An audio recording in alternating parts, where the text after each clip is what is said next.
Yeah. You get all pumped up when you got some good music like that. Get some energy going, get some flowing going. Yeah. Woo! Man, what a weekend.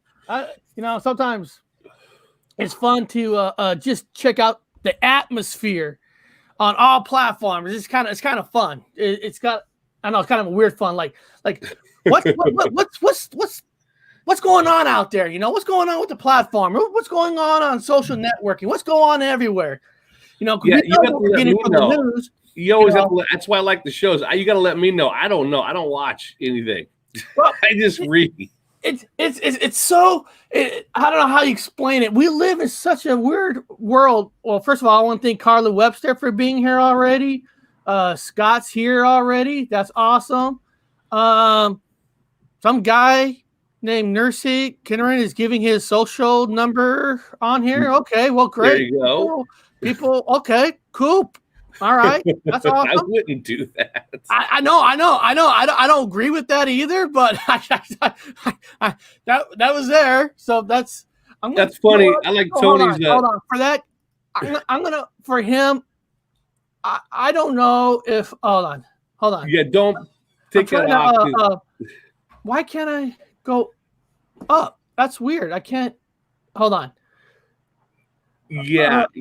Take that one off unless you made it up, because I know. You don't know if it's a joke, or if it's your joke, man, that's cool. We're laughing, but just to make sure you're not putting somebody's social up there. Yeah, I put him timeout just to get that message off. Yeah, you can't be just in case. Like that's just weird. No, man, no. One of the things I've not learning. Yeah. That, holy shit, people are losing their common sense in this world.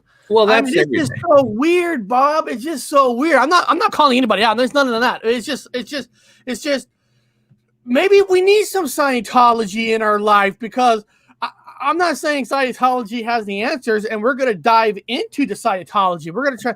I'm even going to try to do a personality test online during our show, But do we need some Scientology? Because people don't have common sense, Bob. I know this is so funny. I looked into the thing. I'm not going to join it. However, I'm not putting it down. Let's put it that way. It helps a lot of people out. I'm not telling anybody to join it. Only reason it's fascinating about it is because, let's be honest, one of the biggest actors of Hollywood ever, one of them, you could probably put him in the top 10, is Tom Cruise. Yeah, the old pink shirt. And Tom Cruise is in this Scientology, and he doesn't make any excuses for being in it. So pink shirt himself with the I would say sunglasses. Did Tom Cruise get to you? Guys, no. I'm not joining no Scientology. No. Okay, I'm not. We got a lot of information for you guys. But I'm interested on why would a Tom Cruise, a John Travolta, and not just John Travolta, anybody. I mean, Kirstie Alley from Cheers, she's in it. One of the best bass players of our lifetime, Billy Sheehan, is with, and these are people who admit that they're in Scientology. There's more that don't. Weird, man. So it's not, and listen, Scientology, you could say religion, you can see the Bible, you can say it's all considered a cult. So anything that has a gathering of people could be considered a cult. So we are going to dive into it. Yeah. I'm going to try to do a personality test to see if I even qualify to be a Scientology if I wanted. Yeah, there's a lot of information. But what I'm saying is, people just don't have common sense anymore. And this is pretty sad. Not sad, but Cicely watches her people on our YouTube. Like a lot of, I don't know, other women, right? There's a woman who lost her husband. Oh. And I mean, I get it. If you're a troll, I get it. That's what you do. But I could not believe the amount of trolls that attacked this woman. And it was just like, dude, she just lost her husband. And they're attacking her, Bob. They're saying, like, you're just doing this for sympathy. you're just doing this trying to make money. And I'm sitting there like, she's probably talking about this because sometimes that's the best medicine is to talk about it. And for some people, we're living in a world where you're not supposed to socialize outside your house, right? You're not supposed to. So YouTube is the platform to socialize and to get beat up from people. And it's just like, what has happened to people? Bob, I did a video about Ed McMahon. Yeah. It's like, here's one group of trolls. Dude, it's all fake. You guys are all fucking stupid, right? Okay, that's fine. Here's another set. Dude, you can't dissect the videos. Those videos are real. Boom.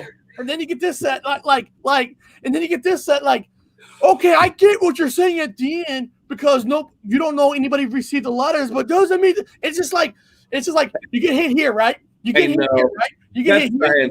And it's just like that's science. And it's just like, people, it's a belief system. It's a conversation. Don't get bit out of shape.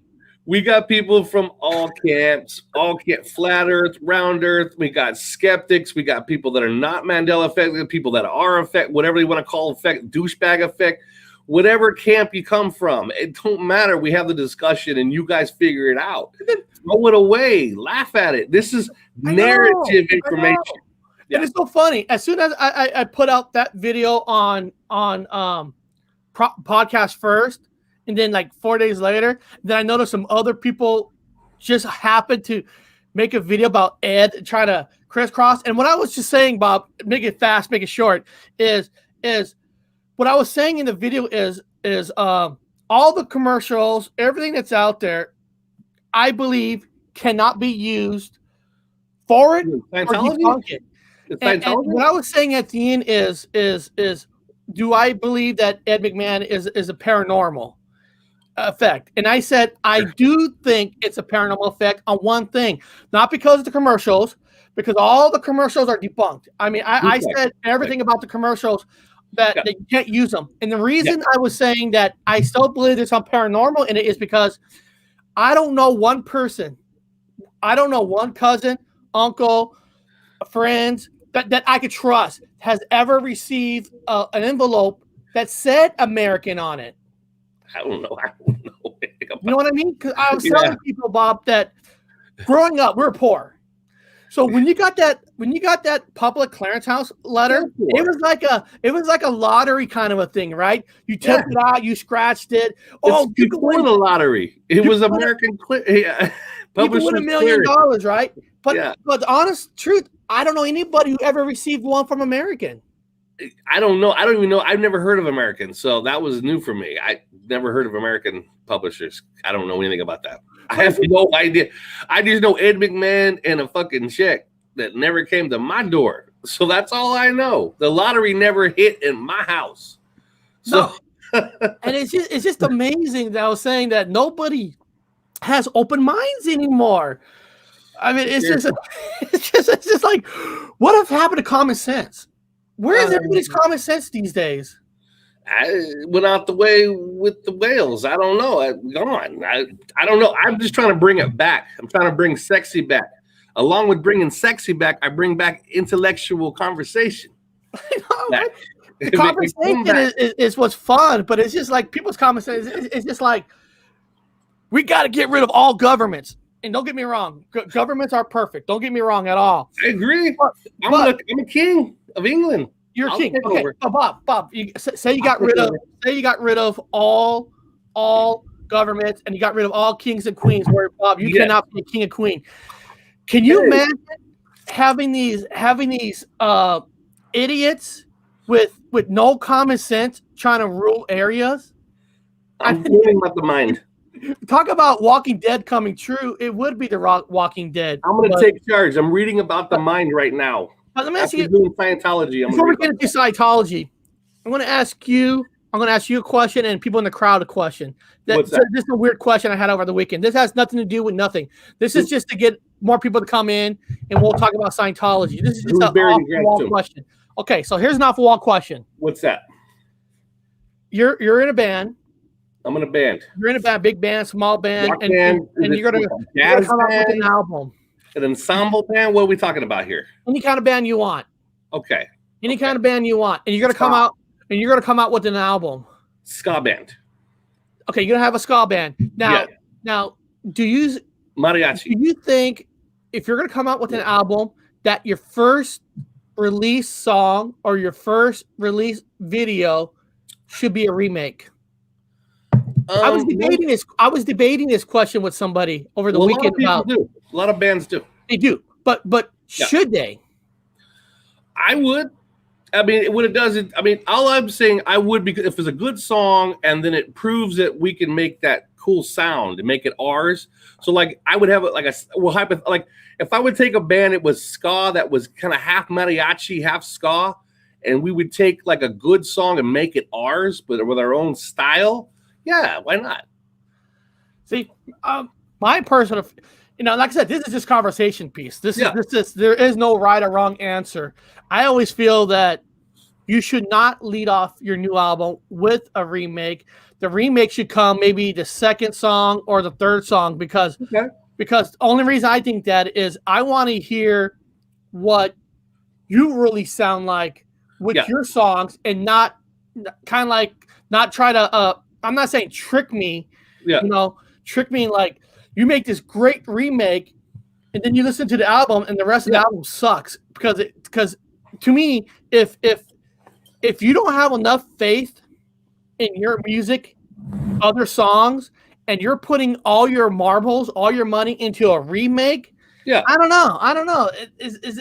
It makes it like, are you really not that talented? I'm not saying there's bands, like you said, Bob, there is bands that have started with the first song with the remake. Well, I mean, look at Johnny Cash, man. I mean, everybody did. Johnny Cash donated all his songs, and then people were playing Johnny Cash songs, and then they gave Johnny Cash their songs to remake, and they were one of Johnny Cash's greatest albums was other people's songs, and they were making his. He made it different. That's different. If you're making an album of all remakes, that's different.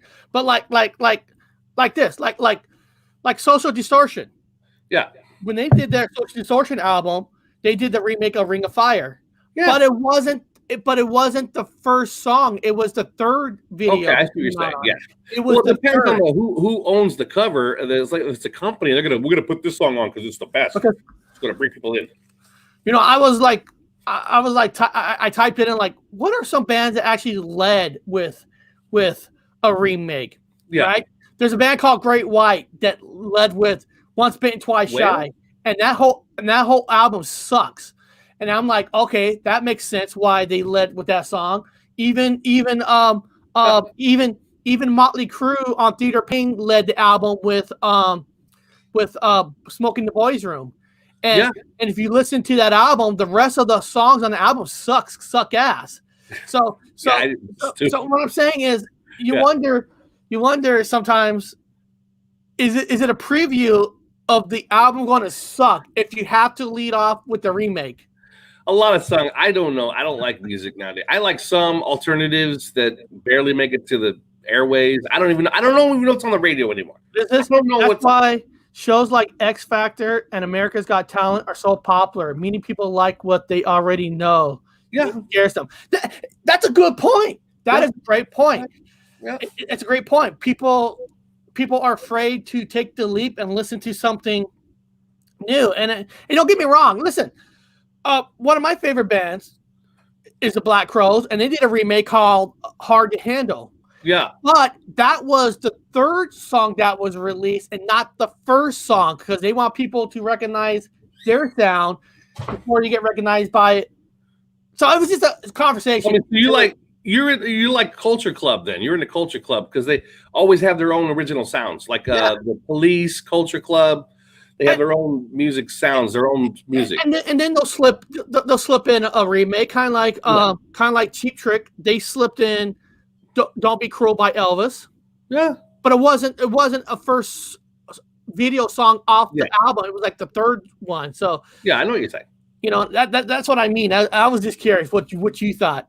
Yeah, it depends. Depends if they make it theirs or not. Again, I use Johnny Cash is an That's just example. a ska band, Real Big Fish. Real Big Fish. A Real Big Fish album. You know, they had an album. They left with a song called "Sold Out Beer," and then their third video was "Take on Me." Yeah, good. It's good stuff. Again, it wasn't, but they didn't try to get popular off the one song. Now, I understand if they make a remake for a movie, that's different. Making a movie soundtrack, that's different. Never like Culture Club. Well, you don't like that song? Do you really want to hurt me? Do you really want to make me cry? Come on. I like Cheap Trick back in 77, 79, then lost interest after then. That's fair. Don't act like you guys don't listen to Culture Club quietly, like in the back. You're taking a shower and no one's around. Culture Club comes on, you're like dancing in the shower. I don't like when bands do covers. See, you know what? Don't blame. Now, like I said, I don't mind if they do one song on the album, but to me, when you constantly do a lot of covers, are you really that talented? Well, unless you're Johnny Cash. Now, come on. Now, Johnny Cash does everybody's. Well, he's dead now, but when he did everyone's covers, they were all good and Johnny better. Cash started all original materials, and then he did original material. But then he got older, and then everyone donated their songs to him, and then Johnny Cash came out with just all covers. Yeah, but it was his. He made it. You can't limit. He got to that age part where he couldn't really. No offense to him, he couldn't really write music anymore, but he still had that voice. So he did "Rusty Cage" by Soundgarden, which is a song. He did "Hurt" by Nine Inch Nails. Yeah, so there's an exception to the rule. Yeah. When you get like older, or you're gonna make an album of all remakes. I get that. You want to show, There you go. He's already established himself. Cash Hurt vision of Hurt is amazing. Oh, it is. Yeah, right. Usually, I always say that it's hard to beat the original. This is probably one of those songs you could almost say it's better than the original. That's usually hard. That's usually hard to do. The exception to the rule, Johnny Cash. He's an honored person. Scientology, everybody. It's just going to be interesting. And again, if you're a Scientologist, we're not putting it down. So don't worry about it, guys. We're not going to put anything down. Everybody here is stick with the non-bias. I'm chaotic neutral. So a lot of interesting things, man. Everybody here, we are not Scientologists, okay? Now I'm sure after the show, I'm sure there's gonna be a few other channels that say, see, I told you guys, these guys are shells to the government. They're getting paid through the government, and now they're getting paid through Scientology. Bob, I guarantee it. We're gonna be talking about some other channels because we are now Scientologists. Yeah, I don't care. I'm not, but okay. A lot of interesting information. Dove really deep into it. For those of you guys that have the whatever memory problem effect you want to call it, I don't give a shit. There's a lot of changes. Now, I had researched these guys years ago. In college, as part of an anthropology class, we looked at all the different religions and stuff, and they've called themselves a religion now. They're certified. Studied it all the way through, and then now I'm like, oh, I spent today going, this is fucking weird. This is not the same. It's completely changed. Our religions now, it's changed. Oh my God. Did you send the WTF yet? Oh, it should be. Hold on, let me check. Keep talking. Let me check.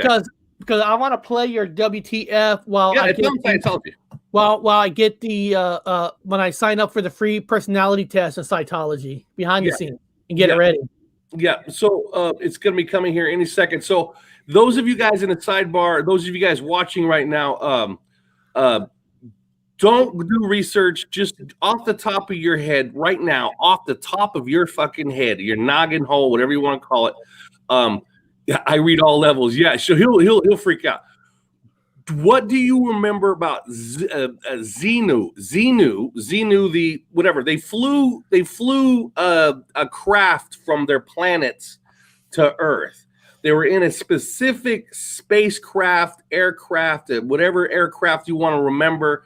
What was it that they flew in that was famous? Everyone's like, they were laughing at it. What Xenu, this alien overlord, what vehicle, what aeronautical vehicle did he fly all of these ghosts or people or whatever fleet? What did they fly in to get to Earth? What did they fly in? Okay, this is all part of the Scientology. This is like a OT level 3, whatever. But Elon Hubbard wrote about this character in the past, millions of years back. He flew in this aeronautical vehicle from his planetaries, whatever that he gathered all the spirits and bad criminals from, flew to Earth in this aeronautical vehicle, and everyone laughed at it. So what was the name of what was the vehicle he flew in? So some people might remember, most people probably won't. Yep. And it was like airplane. I did get your WTF. Okay. And Carlo, you're right. The Church of Eric and Bob hats are required. Yes. You know the biggest problem, Carlo, is our church would be so open-minded. It might shock people. People might come in like, what? We actually have a thought process here. We can actually tribute to it. It might confuse a lot of people because Carla, there's a lot of people that have to have a person to rule over them. They just have. Yeah. So our church would be weird because we're not telling you have to believe in this. We want to hear about it. So our church would be different. But yes, if you join our church, yes, you would have to have a hat. So yeah, everyone's remembering little bits of pieces of this. South Park did a whole episode on it. They got it taken off. A lot of people did little cartoon clips of this little incident where this Xenu overlord alien flew in this aeronautical fleet. But here we go to see what you guys remember. First of all, I want to say Lucky Bolger's in the chat. He was on the show. Lucky Bolger. Lucky Bolger is a great guy. Fun guy, good channel, very honest guy. You guys should check out his channel. Welcome, Lucky. I haven't seen you in a while, so I'm glad to see you here. So let me get to the WTF. Let me make this bigger. Get that volume. Oh, that's right. I got to change my audio to make sure that you guys will be able to hear this because for some reason I got to keep to make this work. Yes. So here we. He kicked himself off. So he kicked himself. And there's no audio. There's no audio. Okay, so Eric will be back in a second. We have a technical difficulty. I think he hit play, but there's no audio. He's not even in the box. So so just to kind of until he gets back here, he'll be back any second now. It's really important. Here we go. I'm sorry about that. It's fine. Yeah. There we go. You heard no audio, huh? There was no audio. Oh, because I heard audio on my end. So let me hear. Let me know if you hear. No, you got to go into your audio. No. I'm reading a book about the mind. Do you hear it now? Yeah, got it. Now I got you. All right. Go for it. It is a beautiful thing. Don't waste it. It's kind of easy to do if everything is stupid like myself. Welcome to What the Fuck News. My name is Robert Wood, and I'm going to tell you some interesting things. A lot of changes that happen, especially in certain religions, and a lot of us can see it, and some of us can't. Hell, I'm just stupid. I misremember everything. And one of the things I do remember for this What the Fuck News broadcast, is a weird-ass change for me, was the story of Scientology.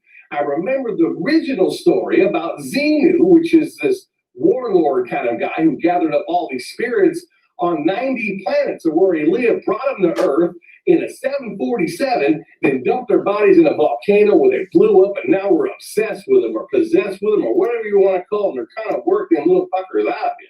So, whatever. But those things like that have changed because it's no longer a 747. That's right, the 747 keeps disappearing in all kinds of weird-ass historical events. Especially with Xenu flying 747s to Earth in the spaceships. So there were spaceship 747s, but that's not the point. The point is they're no longer 747s. If you remember 747, you're incorrect. Now they're DC-8s. Well, they're DC-8s rocket shit thingies with rockets, and they fly here. We used to make fun of them because they were 747s, but now they're not. There's no to make fun of anymore. They're DC-8s. So if that's something you don't know about, and remember the old 747s, just like the South Park episodes and all the satire shows that made fun of Scientology, the 747s flying to Earth and then dumping bodies in volcanoes. Well, now it's a DC-8. And you got to remember also there was 90 planets originally, but now there's 76 planets that Xenu pulls the bodies from, or the spirits from, which comes out the 13th. And this is all from Elon Hubbard, who was born in March 13th, 2011. Ironically, again, with all these weird-ass numbers, the 747 seems getting a bad deal because they did at one time crash into the Twin Apples. And the 747s did, two of them, but now it's the 767. So the 747 seems to be disappearing in all our antiquity thing, and now we got to think about DC-8s and all other stuff. So this is just a what the fuck news with a simple-ass change in another religion that maybe you guys should take a look into. I'm an anthropologist and I'm an idiot. Who cares what I fucking think? It probably never changed. So keep your eyes to the stars, and keep your eyes down on the ground, and keep your eyes on things that wiggle, wiggle, higgle, higgle. I like breasticles and buttocles and all those other wonderful things. But that's nothing here or there. You have a wonderful day. Thank you very much for watching me. Changes. Stuff. Religion. All religions. Changes. Oh! What? You went upside down. What went upside down. Was that? What trickery was that?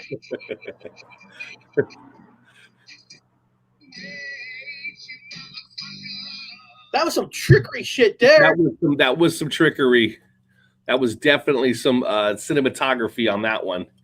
So yeah, there is a studying religions at the university. I was obviously taught wrong, as Tony would say down in the sidebar, because everything I knew about Scientology and the history of Elon Hubbard is wrong. I mean, his whole history is wrong.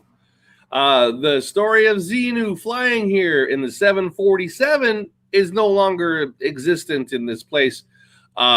It's now a DC-8 rocket plane thingy ship that flew here. I go, DC-8? It was a 740. It was the joke.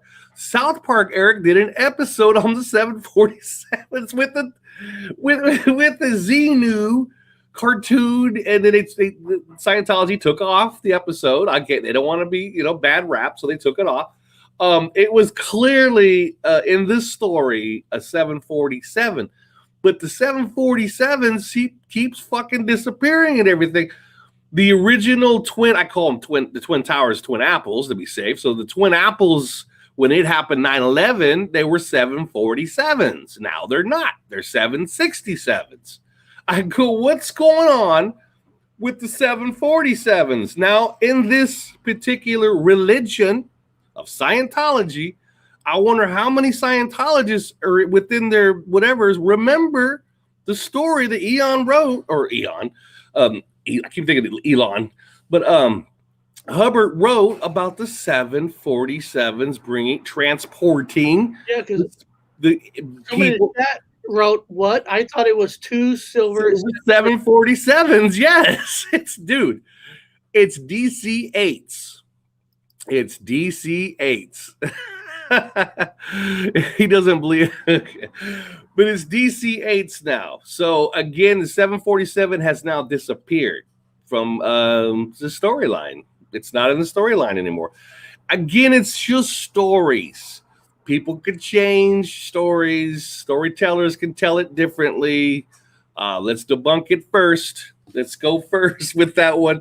But those of you nerds that remember that, even from South Park, remember that funny ass clip with the 747s. I remember South Park did episodes on Scientology. Mm-hmm. With Tom Cruise going into the closet.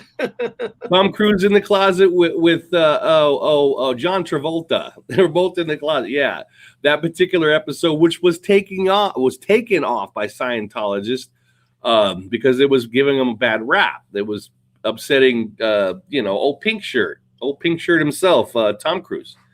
So, so if that's a Mandela effect, if that's a paranormal effect for you, if that's just a misremembering for you, Chef, part of the reasons Chef left, I'm not sure, but Chef part of psychology, and he did not appreciate doing that. No, he did not. No, I forget. Oh, he's a famous singer, Chef. We got to look. Isaac Hayes. Yeah, Isaac Hayes. He's a famous singer, but yeah, he was also a Scientologist. I think he talked about who played Chef on South Park. I know he died in real life. Yes, Isaac Hayes. Isaac Hayes. So Isaac Hayes was, in fact, a Scientologist on the show, and he objected to the cartoon satire about Xenu gathering up all the energy spirits or whatever, bringing them to Earth, putting them inside volcanoes. They're not even in volcanoes anymore. Preliminal. Take a look at it. They're laid outside the volcanoes now with a hydrogen bomb, not anything nuclear. So no 747s. Nobody gets put into a volcano no more. It used to be Xenu grabbed all the spirits from 90. He had 90 planets. He grabbed them from. Now it's 76 planets, which comes out to 13. Yep, and it's chopped up salty balls. Those remember, yeah. Yeah, so now it's 76 planets. That number changed. The plane number changed. All kinds of numbers changed. In fact, the whole history's changed. Yep. So yeah. Well, I did a simple poll on Scientology. Nothing fancy on it. I just wrote, "Are you part of Scientology?" Yes, no. I'm in another cult. I'm thinking about it. So yes, 0 people are in Scientology that we know of. 71% says no, but 20% says I'm in another cult. 10% says I'm thinking about it. Some pretty good, honest answers there. Yeah. Go to let's see here. Carla. Only truth seekers research for me. No cults. Thank you very much for the offer. Cool. Cool. Now, of course, I'm not trying to recruit anybody for Scientology, but I love that. Our good friend of the Nile, remind me of the South Park episode where Tom Cruise will not come out of the closet. Yeah. Yeah, and they clearly had 747s in that cartoon, so you guys need to go find that cartoon. We can't play it here, obviously. And if you could find it. And my reply to Carla was, good answer. Who wants to be a truther when you should be a searcher? And I believe that. Who wants to be a truther when you should want to be a searcher? I mean, that's what we're all here to do, is trying to find, searching for the truth. Yeah. Yeah. All right. Yeah. I love that episode. That was a great episode. Yeah, that's a great episode. Thank God that episode's out there. We got no Scientology in the group. And guys, I did send comments to Scientology Church. I asked them if they're willing to send a guest to our show, talk about Scientology, and nobody responded. Nobody responded. And of course, I did not leave what my channel was called, just in case they want to come after me. But nobody responded. And here, let me see if this is going to work here. Hold on. Yeah. Okay, hold on, guys. Hold on. I'm going to take this one off. We're going to try. We're going to try to see how far this will let me do this.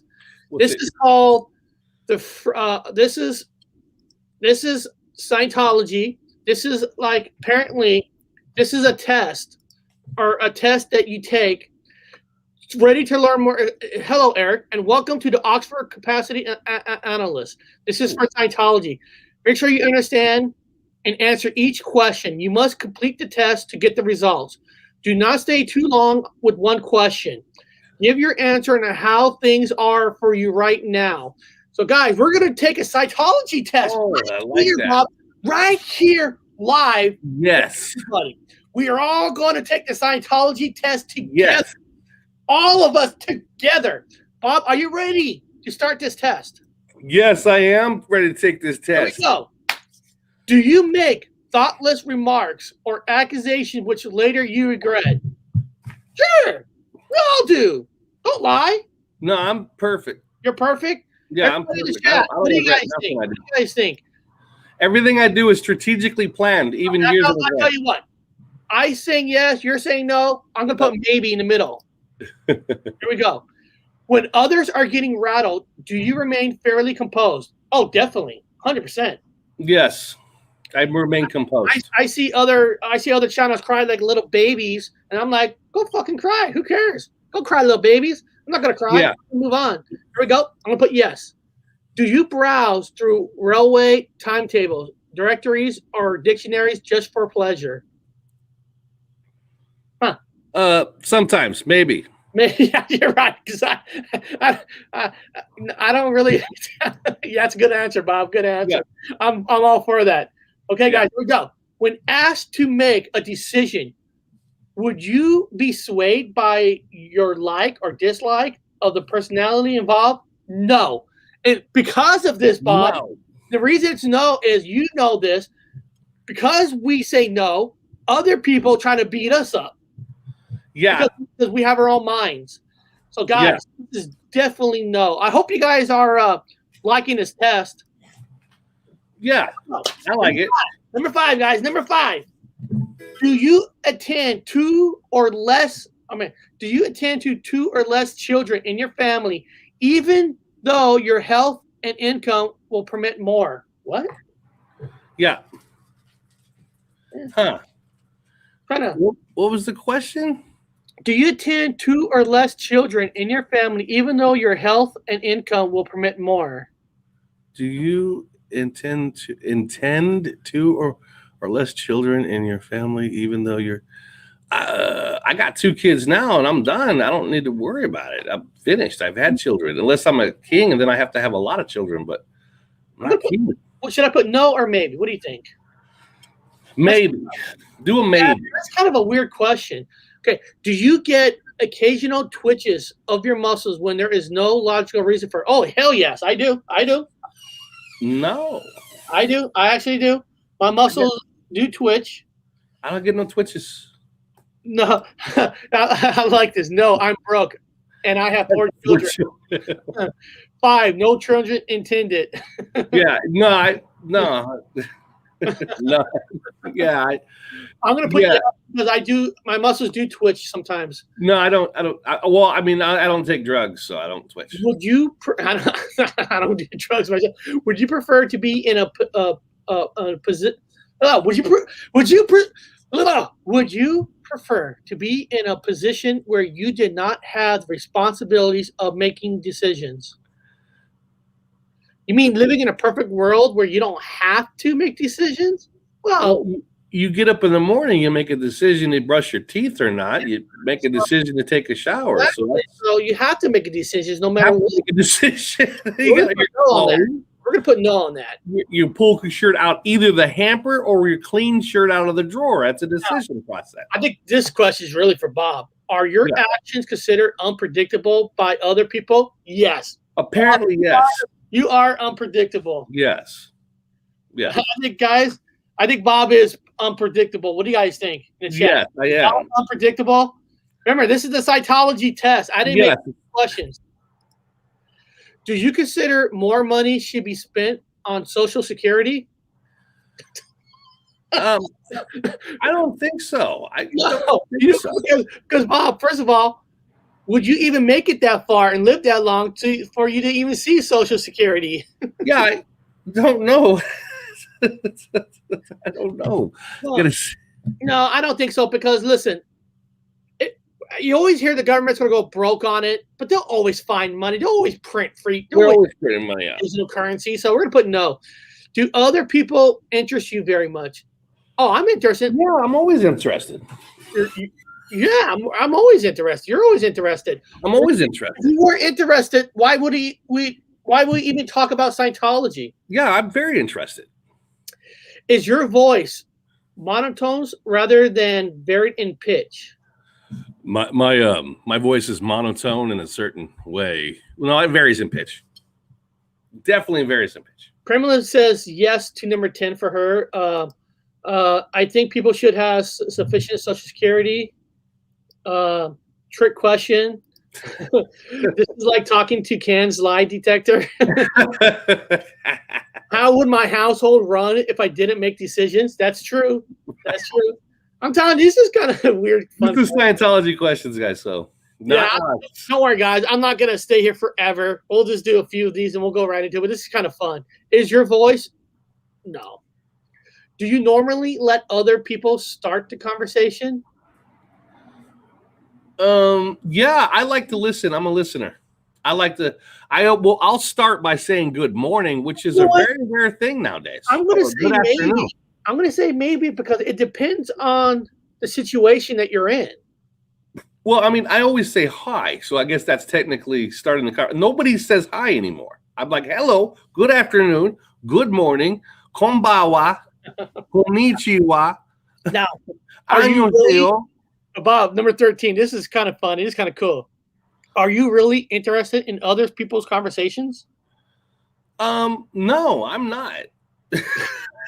I actually don't give a shit. I'll tell you what, I'm going to put maybe because I guess it depends on who you're listening to. Yeah, I don't care. I honestly don't. I could give a shit. But this is 12. I'm more of a listener. That's I like to listen. I like to ask the question though. I said start listening, believe it or not. Oh, come on, Tony.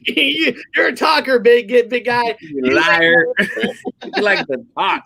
Don't kid yourself. Don't kid yourself. He likes to talk. He's a talker. I have monotone voice when I'm depressed. They block my voice. It's too deep. It sounds like a Star Wars character. Yeah, I get that problem at Eric's house. Would the idea of inflicting pain on game, small animals, or fish prevent you from hunting or fishing? Fuck no. We go fishing all the time. All right. Yeah, I go fishing. I mean, I hunt for what we're going to eat with full respect to the animal. Yeah. The right way. We're not doing it the wrong way. No. Are you often impulsive in your behavior? I think everybody somewhat is. I think nobody is perfect.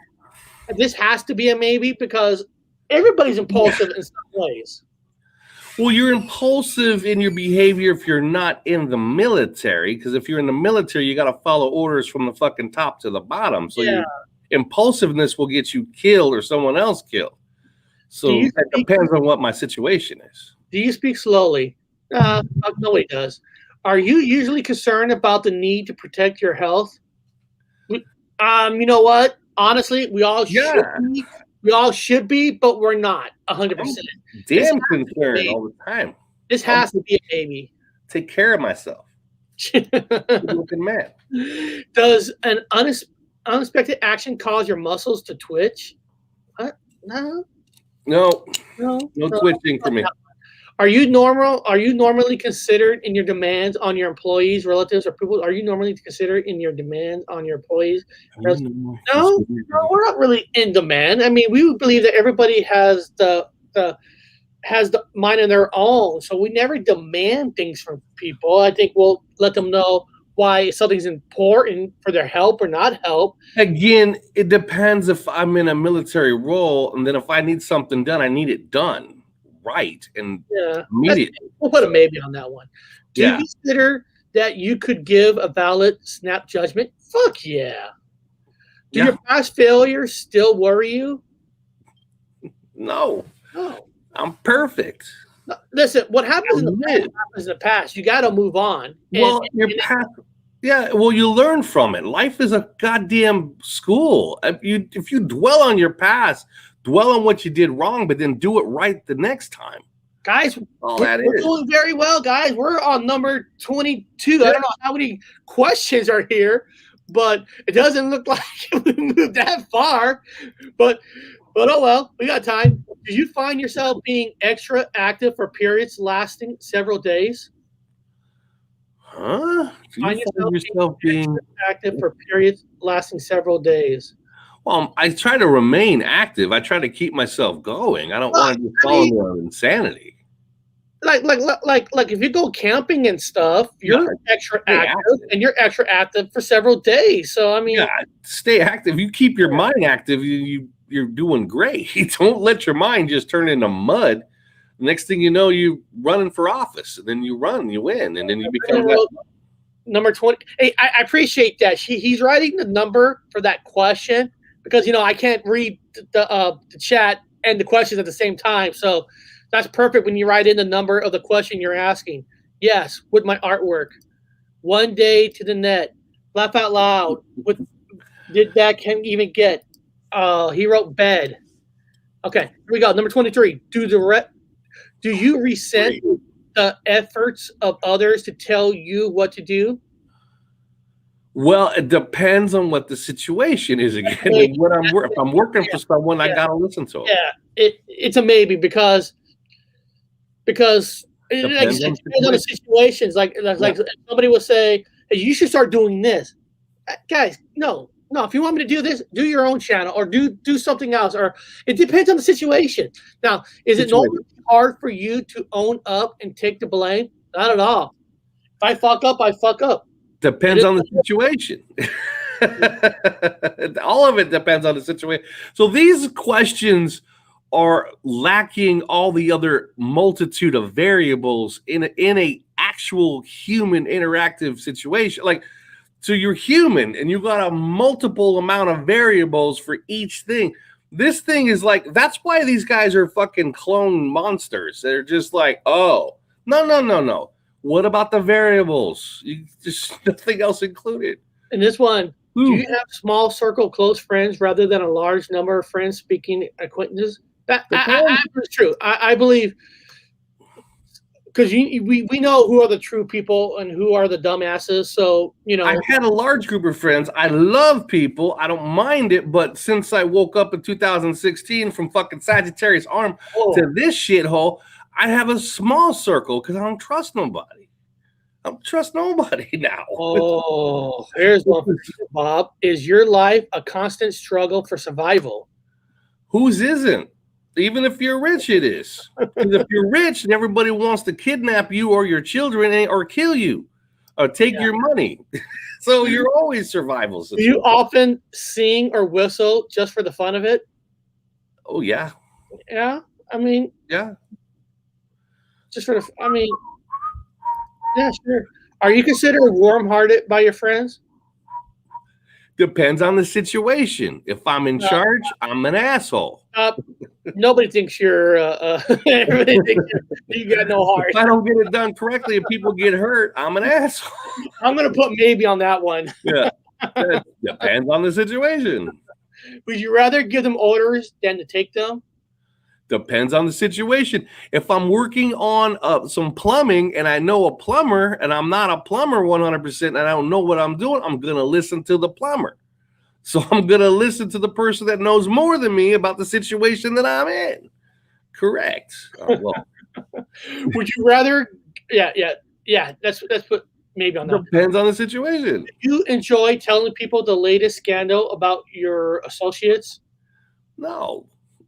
What? I don't. Well, I guess you have to be in a situation where you have associates that's that important where people want to know scandals, right? Because I don't care about them that much. Anybody give a shit about a scandal about you or a scandal about me? Yeah. No offense. Now I understand if we have a government position or something, but nobody gives a shit. I don't care. If I said Bob went out and murdered 5 hookers, I don't think people will give a shit about you. Well, in that case, you'd have to turn me in, but I don't do that. I know. It's If you agree to strict discipline, well, it depends on the situation. Yeah, depends on the situation. Would the idea of making a complete new start cause you much concern? Not at all. I know what these are coming from. I know where these questions are coming from. Once we go into the story of Scientology, you guys will know where these are coming from. What's this? Gossip. Come on, Eric. You want to know what's crazy? I hate gossip. I'm just don't care for it. Again, Bob. Okay. Do you make efforts to get others to laugh and smile? I don't know if we make efforts, but we want everybody to laugh and smile because why do you want to go through life so miserable and hate everything? I mean, I guess that's what a truther channel is, but why would you want to go through life so angry. You gotta laugh and smile. Yeah. So yes, we do try to make an effort. We want everybody here to relax and have a good time. Yeah, I'll make an effort. Yeah, Bob. Yeah, we're not gonna force it on the people. But no, but if they're gonna be a shitbird, I'm just gonna leave. I'm like, okay, take it easy, have a wonderful day. I'll just go the other direction. Enjoy your sky is falling attitude. I'm gonna go over here and where the glass is half full. Knowing Bob right here, do you find it easy to express your emotions? I'm gonna put no for Bob. He does not have it. No, I don't have emotions. He does have not one issue. Vulcan away them things. Do you refrain from complaining when the other person is late for an appointment? No. I mean, I'll just continue with the appointment without them. I give them the time. I'm not going to complain about it. That's on them. It's on other people. I'm not taking on other people's blackmail. I'm not taking on other people's emotions. I think this has to be a maybe because it depends on the situation, what the appointment is. I mean, it's like if it's a life-threatening, like, I don't know, if you got cancer or not, and you're making you sit for an hour, yeah, I can see you complain. It just depends on the situation that you're in, what the appointment is. Depends on it's situational. It's just like me meeting you to get coffee and you're late. You're late. It's situational. Yeah. Are you sometimes considered by others a spoiled sport? Not really. No. I can hear. I don't have trophies. There's no trophy for this. So I spoiled where? Where do you get spoiled at? Do you consider there are other people who are definitely unfriendly towards you and work against you? See, these are all trick questions. These are ridiculous. These are Scientology questions. I know. What we'll do is I'll answer these behind the scenes, and we'll pull up because you sent me some pretty interesting stuff. Yeah, we got some. Let's go into the meat and potatoes, man. Let's just get down into this shit. I sent you they have naval uniforms. You do know that, right? Yes, I have it. I already have it out. Hold on. They wear naval uniforms. Yes. Share the screen. I'm going to be honest with you guys. When I researched Scientology a few years ago, before 16, in University of Washington, I don't remember them ever having any maritime uniforms. No Navy, no maritime law, no boats, no Navy, no captains, no nothing. This is all new. I've never heard of this in this religion. Now, I focus when I say this, guys, it is a religion. I know everyone says whatever your opinion is, but let's just call it what it is. They've filed for it. They are a religion. Look at the naval. They wear naval uniforms. They do there was a time before the 80s, they actually had ships. Now, listen, I know this might be new for you guys. This was new for me, but Hubbard had ships in the water. And as a recruit, whatever, you went on a ship. You lived like you were a mariner. I think we should read, what is Scientology even in the first place? Now, this is what Scientology is in the first place, and then we'll go back to the Navy thing, just in case people never even heard of Scientology. Scientology is a set of beliefs and practice invented by American author L. Ron Hubbard. Anybody know he's famous for sci-fi books? Yeah. The book for the movie Battlefield Earth that was played by John Travolta, who's actually in his church. Okay, so he's a famous science fiction writer. Okay, now, all because he's a science fiction writer, that's not like automatically say, well, he's crazy because he's a science fiction writer. Lot of crazy people are writers for different kind of book style. So, but it says, and an associate movement. It has been variously defined as a cult, a business, or a new religious movement. Hubbard initially developed a set of ideas which he represents as a form of therapy called Dynamics. Now, I'm going to throw this out to you guys before we go too far after that one. I remember, and I do misremember, so I'm going to tell you right now I'm misremembering. I remember Dianetics being spelt with a Y. D-Y. Not D-I, D-Y. Maybe, maybe not. If you guys don't know anything about them, don't worry about it. Dianetics. Go ahead. Yeah, so I see here. Scientology follows beliefs that a human is an immortal spiritual being, Satan, that is resident in a physical body. Bob, did they pronounce it Thetan or Thetan? Yeah, like Thetan. Okay. Like Satan. Thetan. Okay. The Thetan has had innumerable past lives and is observed in advance and within the movement secret. Scientology texts the lives preceding that Thetan's arrival on Earth were lived in ET cultures. You can see, man, you can read science fiction all over this. Scientology doctrine states that any Scientologist undergoing auditing will eventually come across and recount a common series of events. Hubbard described the etymology of the word Scientology as coming from the Latin word "scisio," meaning no, distinguish, and the Greek word logos, meaning the words or outwards form by which inward thoughts and expression were made of. Hubbard wrote that Scientology means knowing about knowing, or the science of knowledge. Yeah, bullshit. But anyway, yeah. Thetans. Now, Thetans are, guys, these were ancient souls. Now, you are, according to Scientology, you, again, if you're a Scientologist, I'm supporting you in a way. I'm explaining it to you, so don't be upset. I'm trying to help out everybody else that's not a Scientologist. Your soul is separate from your body and mind. Your soul, they believe in reincarnation, Eric, over billions of years of reincarnating over and over again. And along that time, you get these, like Thetans, you get these bad, Christians would call them demons living within you. And they're trying to get rid of their demons. I'm just using layman's terms, people. You're getting rid of, you're going through therapy. So for some people in this religion, they've got they were druggies, prostitutes. They had a horrible, shitty ass life, and they go there and they go for therapy. So their main premise is therapy, whatever you want to call that, cultism, whatever, therapy, and they get better. They even offer you a place to stay, no rent. You get food and lodging, and you get a donate. So you're donating your time for food and lodging. You're not paying rent. You're not paying for food and lodging.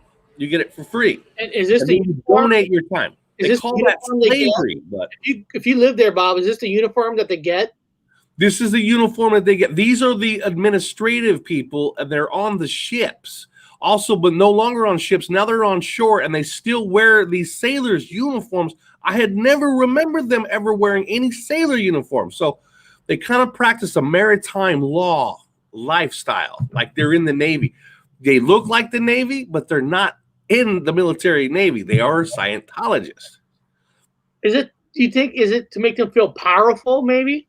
Would a uniform make you, did wearing a uniform in the military when you were in Coast Guard, did that make you feel powerful? Yeah, I guess so. You know, I wore a uniform. I wore multiple uniforms. A sense of pride. A sense of pride. Yeah. So they give them uniforms to wear. They're not, and if they're not wearing the maritime law or maritime uniforms, the sailors' uniforms, they're wearing other types of, like, just regular shirts. Kind of the way you see those guys like the Jehovah's Witnesses that knock on your door with just a regular button-up shirt and a tie. They're wearing that. But yeah, so they do have a set of uniforms. I don't remember any maritime laws. I don't remember no boats. I don't remember them being on no boats. But yeah, his original group, after he wrote Dianetics, whatever, he had 3 ships. So he would, to avoid any kind of laws, because he was a Freemason, everybody. Surprise there. He knew about maritime law. So we had everybody go to these ships first, where you learn to be a ship's crewman on the ship. And because he's the captain of the ship, he followed maritime law within the international waters, dude. So because he's on international waters, he's the boss. That's how these people roll originally. But now they've got buildings everywhere. Like, you got a picture of the building in the background. They've got buildings all over the place. They've got tons of buildings now. that they've built them specifically so that the space aliens can see the buildings, certain symbols. Just saying. And I don't know if people know this. I'm going to put this in the chat because, of course, we can't play it here. They actually have a 24-hour live stream on YouTube. They have their own, yeah. It's called. Oh, shoot, that's not it. I thought I copied. Oh, hold on. No, yeah. My fault. I thought I copy and paste it right. Hold on. Why can't I copy and paste this? Yeah, the Golden Era Productions. It's called the Golden Era Productions down in New Mexico. They've got a whole city. Basically, it looks like, you know what, Google, Eric has her own little town. There you go. Here it is. Google has, everyone out there knows how Google has their own little town. Well, so does the Scientologists. So these people live there, sleep there, eat there. They work there. They donate their time. Because you sign, Eric, there's a contract that I sent you that you have to sign. Yes, I'll pull that up right here. Look at I want everyone to see this contract you have to sign when you sign up with these guys. I'm not putting it down. I'm just saying this is what you have to do. So there's no hate here. This is just what their religion requires.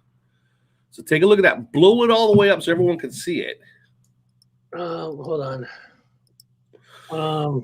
This is a long contract. Very long contract.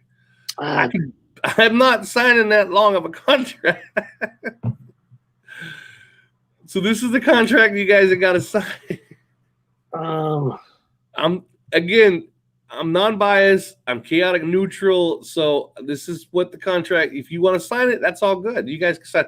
If you can't make it big, don't sweat it. Just put it back up. Well, I think this might be bigger. Yeah, you got to sign it for 1 billion years. If you see it there. No, let me see here. Go into agreement with it.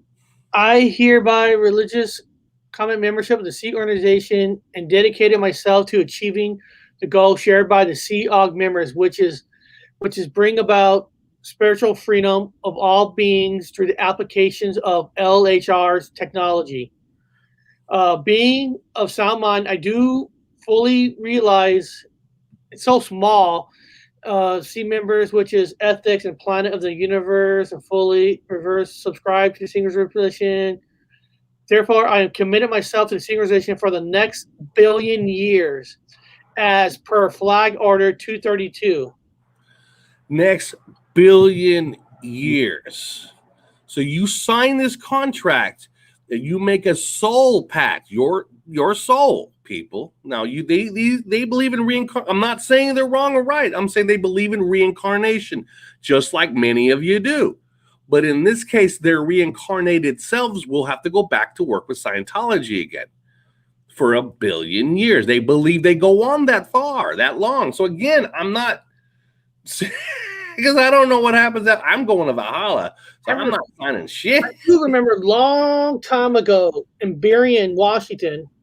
You remember that? About 18 years ago, they actually had a little shop for Scientology where you could go in there, sign up, and get pamphlets.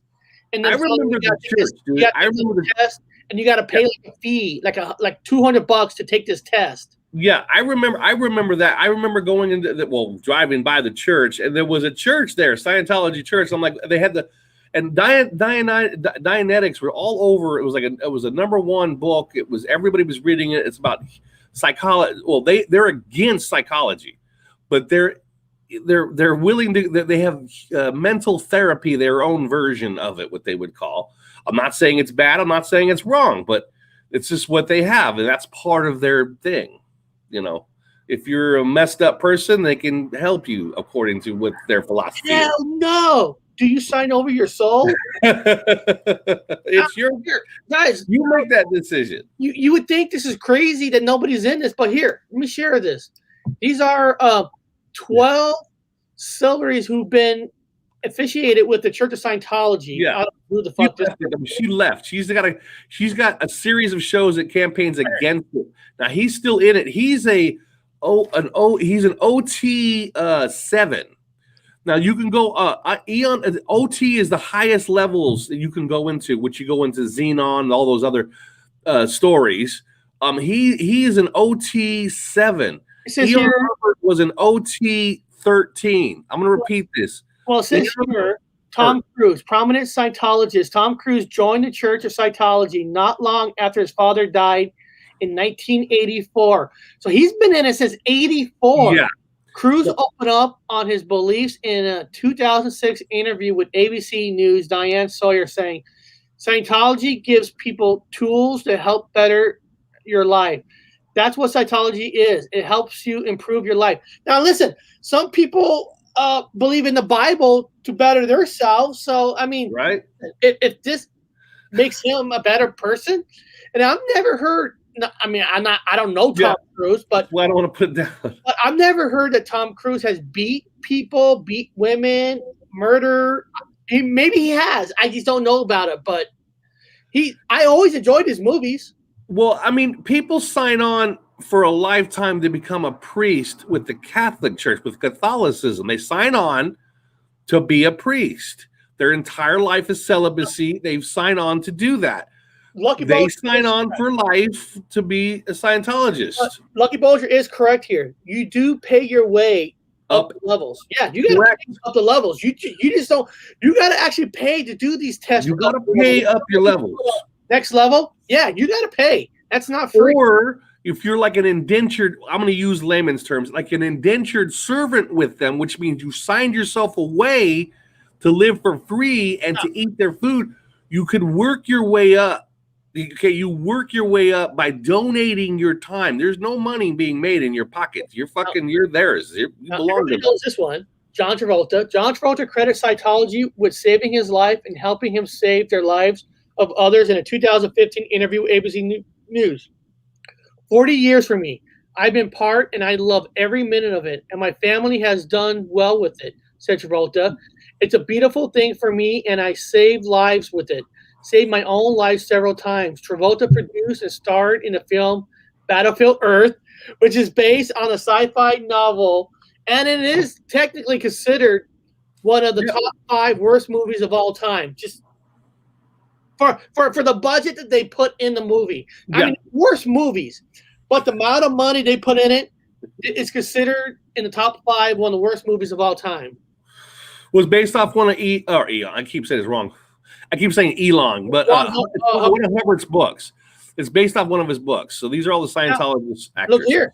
She's well known. Gina Elfman. Yeah. Gina Elfman fame. She January 2005 issue of Scientology magazine. I tend to make Scientology as accessible as many people. Elfman has also appeared. So Elfman is in this. She's in it. Yeah. Christine Alley, everybody knows her all the way from years and up. And she donated $5 million. So she donated. And how many movies? She's 3 or 4 movies with John Travolta about babies who talking babies. Yeah, whatever they were called. Yeah, the Talking Baby Show. Okay, let's see who else. Yeah, I know this actor. I've seen him in a lot of movies. Yeah. Guviani Ribs, I guess that's his name. Juliette Lewis. Yeah, she's another big one. She's no, remember they hook each other up. Though people in Hollywood, I always try to play devil's advocate of both sides. Now you got to remember, you're in Hollywood. You got what's his name, Epstein, whatever, that slime ball. You got to sleep on his couch and then do whatever for that guy. Well, these are Scientologists, so they don't have to go through that casting couch thing because they've got a lot of producers that are Scientologists, so they don't need to do all the extra weird shit. It's nepotism. It's the same thing with Freemasonry. It's whatever it takes to get up ahead. They're joining these clubs. Happy birthday to unborn baby bird egg, demon baby Yoda 2020. Yeah. Well, happy birthday to you. Happy birthday. Just sing happy birthday, because if you hear me sing happy birthday, I'll lose every subscriber that we ever got.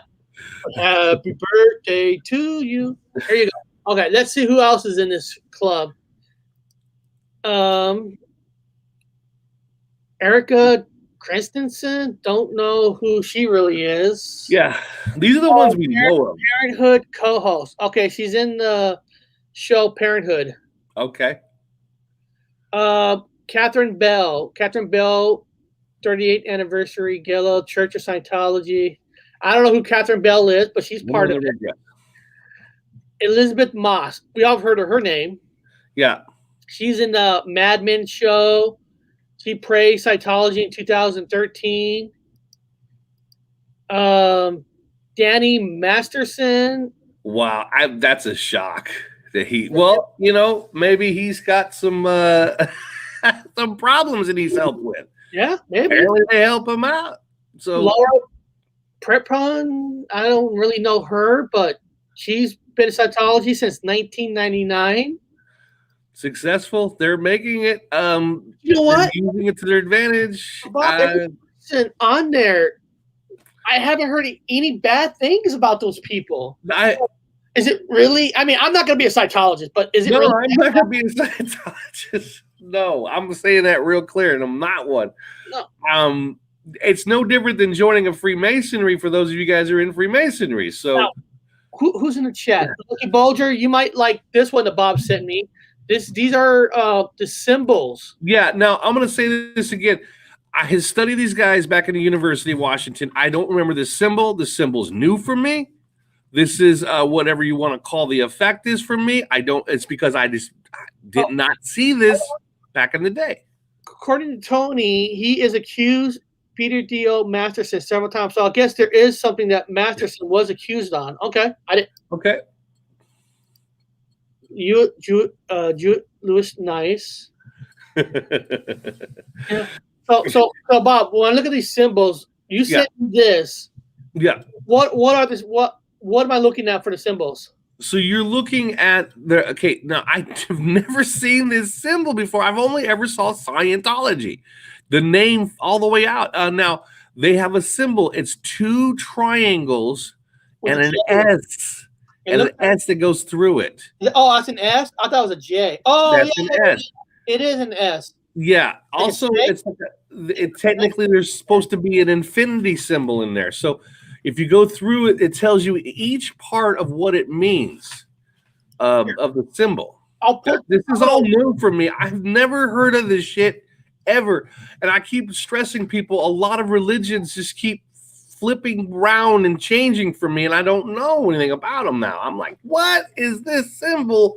I've never seen a symbol. I just put this list in the chat in case somebody wants to look up these symbols later. Like you said, the first one, the New Era Scientology symbol is an S curving through two triangles. The S stands for Scientology, makes sense. The top triangle represents a set of Scientology factors: knowledge, responsibility, and control. Collectively, the first three factors make up the KRC triangle. The lower triangle consists of the arc triangle of affinity, reality, and communication. Now, when I look at this, the S Scientology, and I'm looking at the triangles as like the power of the pyramids or something. There's before I read them, I wanted to see if I could just figure them out. Now I saw the two triangles, which is three, which is that one triangle's a three, the other one's a three, and then you have the S. The S, if you look up their number, S comes out to 19. You add them together, which makes 10, which is 1. So basically, you have 3, 3, and 1. You have 33. You have 33 and 1, a 13 and a 3, whatever you want to do. Now, the second one is a green triangle, and it says the stripes of the symbol represents green for growth and yellow for life. The 4 green stripes recall the 4 divisions of a human's urge to survive, which are revealed in Dianetics. Yeah. Now, how come the next 2 don't have an image for symbols? I noticed that not every square has an image. Well, they also have a cross on there, and everyone's confused. Why do they have a cross? Are they Christians? Okay, let me read this cross. Tell us. This is what it says for this cross right here. This symbol is mainly used for, especially denotes the Church of Scientology, and may or may not represent the practice of Scientology in general. A cross 8 points represents the 8 dynamics in Scientology. See Scientology cross for more details on the symbol. Yeah. So they have a cross, And a lot of people, I don't remember the cross ever having a star symbol in the middle of it. I don't remember that. I remember them having just a plain cross. And so I was always wondering, why do you guys have a cross if you believe in Xenu bringing fucking souls to the planet and putting them in volcanoes, but they don't put them in volcanoes when they lay them next to volcanoes? It's all changed. But anyway, so now they have that star. It's 8 points. It's supposed to be 8. It's 8 points. It's like 8 points for the 8 symbols of something.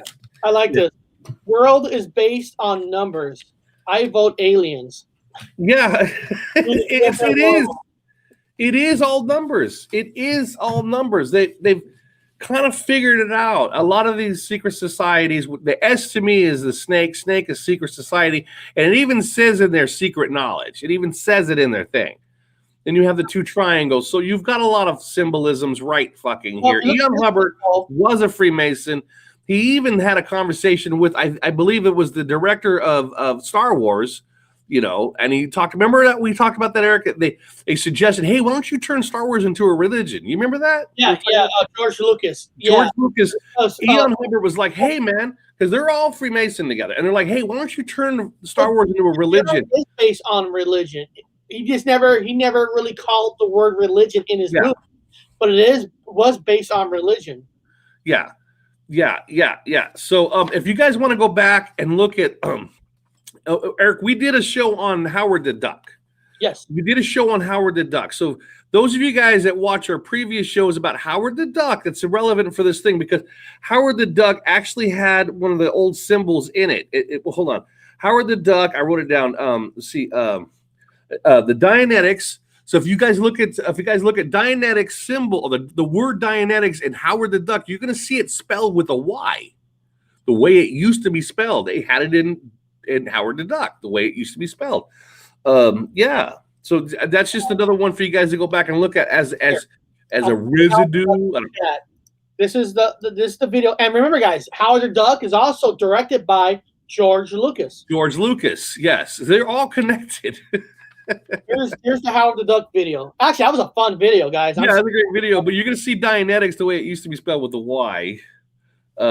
Yeah.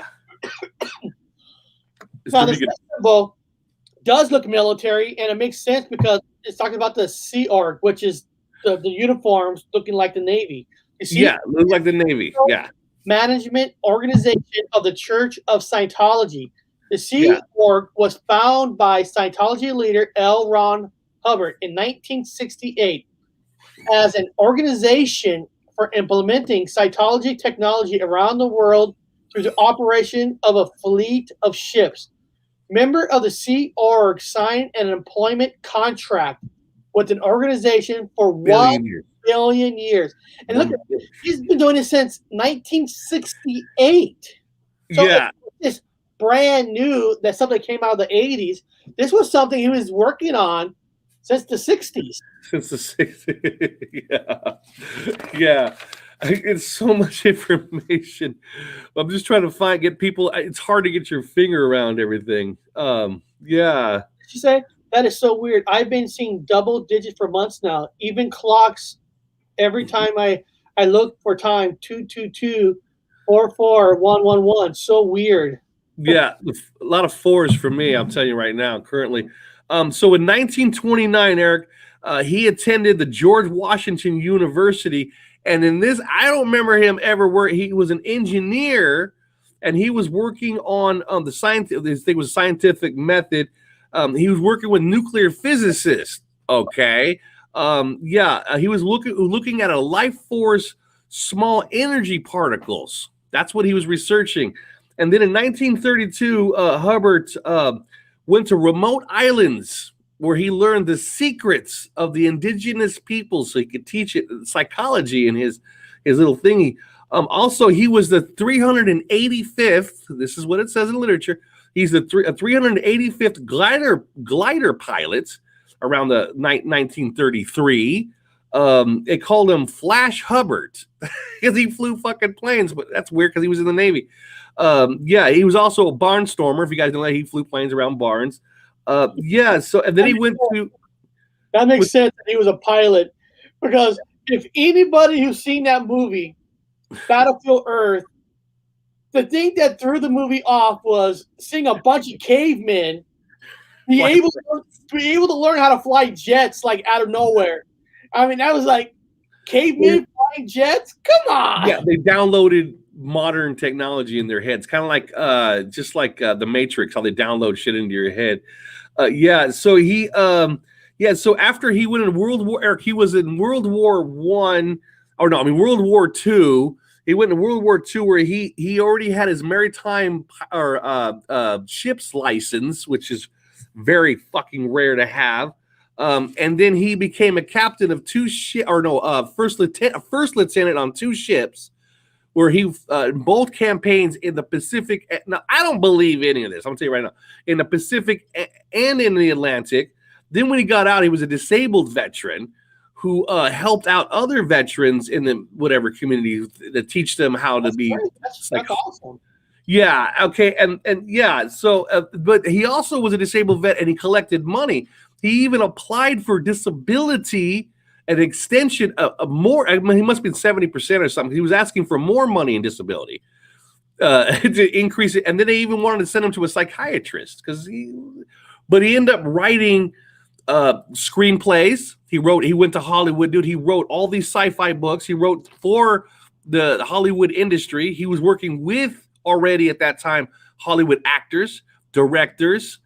And then he got his ships. And then when he got his ships, he went out sailing all over the Mediterranean. That's when he started he wrote Dianetics.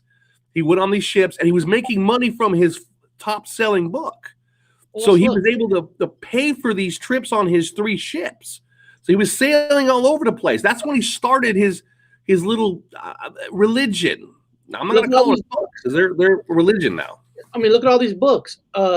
Dianetics, The Way to Happiness, Battlefield Earth, Scientology, Final Blackout, Self-Analyst, The Problem of Work, The Invaders Plan, Science of Survival, The Evolution of a Science, Buckskin Brigades, Typewriter in the Sky, Typewriter in the Sky, okay, To the Stars. I mean, this guy has tons of books that goes all the way back in the 30s. Yeah, now he's all about these airplanes and a lot of his stuff. Now for me, these airplanes have changed. Understand, these engines stick way out of the end of the wing. They're real small, and so all of the airplane stuff is different in his stuff. For me, a lot of his technologies and rockets and all his fun stuff and all his literature has changed. So there he is as the lieutenant. He was I don't know how this shit is kind of stretched out. Let's see. Okay, so there. Eric, I also sent you a Google map. Yeah, I got that. Of the New Mexico compound. That's the one they have the all you can eat news network from the Scientology. Look at Tom Cruise must be getting his right there. Yeah. Medal. He's an OT7. That's the highest you could. Well, one of the highest is OT13, which is Eon Hubbard 13. He was born on their 13th anyway. 13s again, but he's an EOT7, Eric. So that means he's really up there. No matter what we think, you gotta give this guy so much credit. Holy shit! Because listen, what he did was he wrote books and he developed a fan base, right? Like you said, he developed a fan base in the sci-fi. He was a veteran, so he started to talk to a lot of veterans and all that.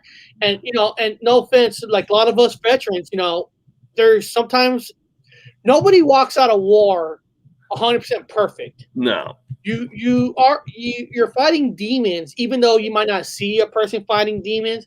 So he's already had an in with people for what you call military loyalty. Yeah. Well, he takes in the disenfranchised, yes, the people that they're getting off narcotics. Again, people in abusive relationships. I mean, this is what they're a cult, in a lot of ways. Now let me pull up your what you sent me, because I had that in the tab. That's that map. Where's that map? It's a compound. It's huge, man, in New Mexico. It's huge. And the idea is that they could see it. The extraterrestrials can see it from space. The Federation. Oh, what are they called? I'm trying to find. Bob, I got to read this. Confederation. Yeah. My name is Nicole, and I have a Gypsy Road addiction. Yes, guys, we are creating a cult right here because Carl said that we're gonna have a church, but you gotta wear a hat in our church. Yeah, you have to wear. We don't have to, we guys. We just do. So this is still the galactic. We gotta have a church first. Yeah, I'm a cargo cult. I'm gonna have bamboo planes pretty soon. The galactic confederation. Now there was an Israeli engineer, aerospace engineer, scientist, whatever, for the space program in Israel, who just announced that there was the Galactic Federation existed, and that Trump knows about it. Now everyone's buzzing about this Galactic Federation, which is extraterrestrials, interdimensionals that are working with people on Earth here.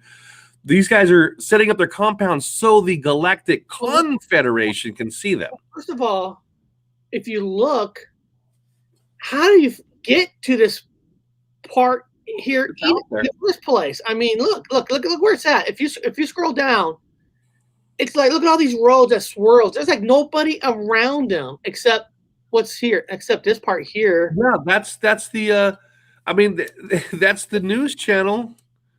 That's the world. Hold on, it is the world technology of. Oh, hold on. Oh, that's not that. Oh, the master. Oh no, where the hell is it? I can't remember the name of it. There's a name for the compound. It's there's their own state. Oh yeah, look, and that's one of the symbols right here. Yeah, there's the symbols. There's the symbol. That is called the symbol. That there is a symbol of the Church of Spiritual Technology. Is engaged into the Earth's surface in Scientology, Trementina base. It is a mountainous. That's it. New Mexico, large enough to see from a high altitude. Yeah, you see it. There's the circles. It's an infinity symbol. So we place some. We place some symbolisms, descriptions in the sidebar so you guys can read it. It will describe what this symbol is. You can also see the infinity symbol, which is the infinity. And this is the Terramentiana fucking base. In here. So was it the road? It's a Z pattern. See, you're an easy target. Yeah. But here's the fun. Now, Eric, here's some research I thought was. This is kind of off the subject, but it's the same thing with this right here. So you guys could kind of use your own cognitive whatever reality. So the name of this place again, Eric, is Terramena, whatever. So you know The Rock, the actor, The Rock. Yeah. Okay. Do you know he has a tequila? He has his own brand of tequila that he sells. Oh yeah, they all do. Yeah. Do you know the name of his tequila? Let me type that in. I don't know the name of his tequila. Type it in. The Rock. Yeah. That he sells. Tequila. Yeah. Let's see. Termana Tequila Reposado. Can you say that again? The name of the just say the name of the tequila. Here. Let me show a picture to everybody of his tequila. Yeah. Everyone's like, what the fuck does that have to do with Scientology? Termana. Okay, now what was the name of that compound in New Mexico? Termana. There you go. Why? Why would he name it the same name as the compound in New Mexico, The Rock, his tequila? Do you think he might be a Scientologist? We don't know. But is he standing in New Mexico? Is he standing in Mexico? Where's he standing at? I don't know. The same name as the compound, the Scientology compound in New Mexico. I'm not saying it's bad, guys. I'm not saying anything. Tequila. I'm saying it's unusual he has the same name as the compound in New Mexico, the Scientology compound. And it's the same name as the tequila. That's a good point, because if I'm going to make a product like a liquor that I want to sell, I'm going to call it a name that's easier to pronounce than using a name like Terramana. It just sounds Terramana, which is the same name as the compound in New Mexico from Scientology. Represent it, Yeah, and it's also they're a 24-hour network. Again, I'm not putting it down. I'm not saying anything bad about this. I'm just saying there is an overlap that's unusual. Now, is he saying it's named after that compound, the Scientology compound in New Mexico? No, but it's weird that he uses that. Is he secretly a Scientologist? How many people in Hollywood, including singers, are secretly Scientologists, guys? How many videos have you guys seen with singers with airplanes, like crashed airplanes or weird airplanes or weird sci-fi-ish videos? There's quite a few of them. They might be connected to the Scientology thing. And he might have seen how they treated Tom Cruise and stuff. Maybe, yeah. And again, it's all about a club. So it's a club that helps you. So they're getting their perks from it. I'm not going to say anything other than that. And you got George Clooney. See, George Clooney's drinking, what's it called again? Terramana from Rock. It's the same name as how many people think about it, guys. How do you know who's a Scientologist and who's not? And again, I'm not putting them down. I'm just saying it's unusual to me as somebody that's neutral. Anthropology. I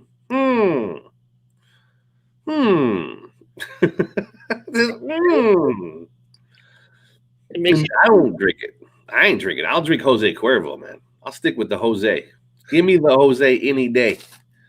You can keep your fucking bottle there, Rock. I'll beat your ass. Stick it up here.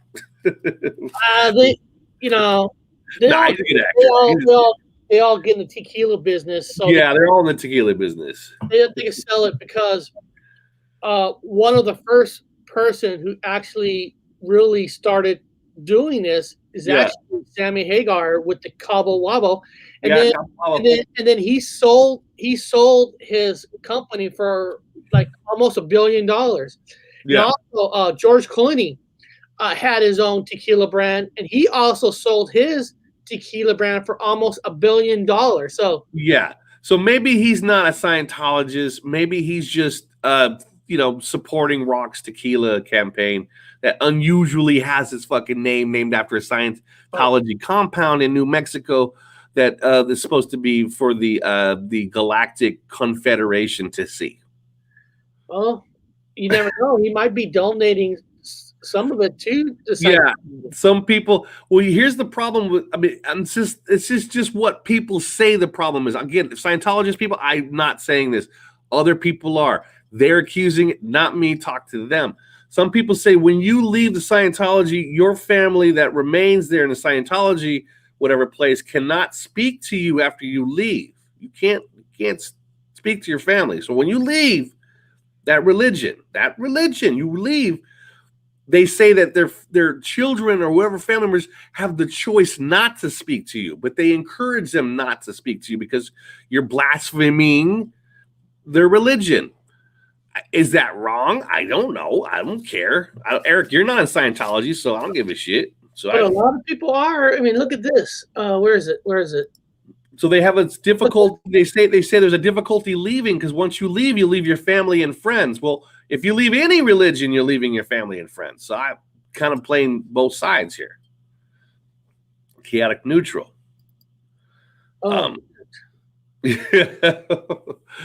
So this is all based, and then in the compound in New Mexico, where you saw that symbol, they also have they're transcribing all of Hubbard's speeches. They're putting them and redigitalizing them, and they're burying them underground. So they're calling them scriptures. And understand that they're not calling them literature. Calling them not literature. They're calling them scriptures. And Bob, look at this. These are musicians associated with Scientology. Okay. You got Beck. Wow, man. Born into Scientology in 2012. The musician is just sometimes I've been around people in my family read books. I learn about it.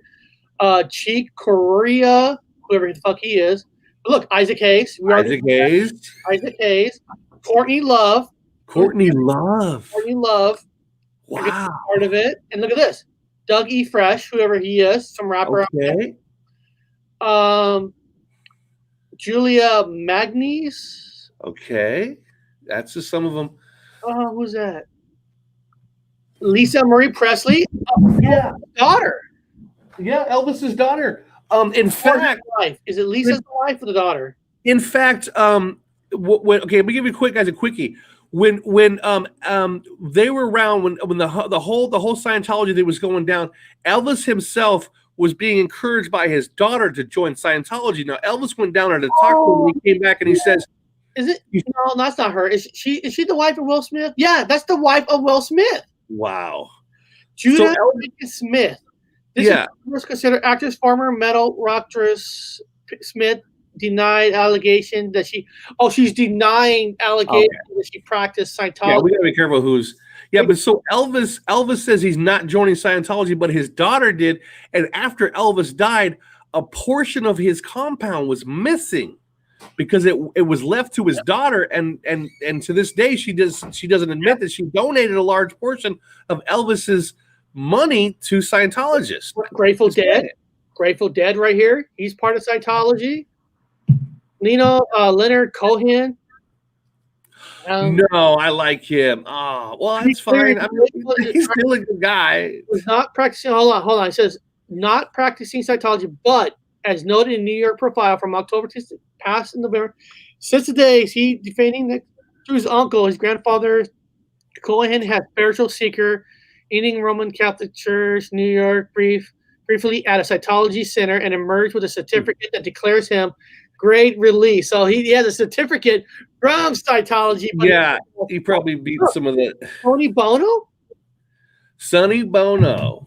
Oh yeah, was confirmed a Scientology for the time in his life. So he was confirmed. We know that. Wow. Yeah. Michael Pena? No way.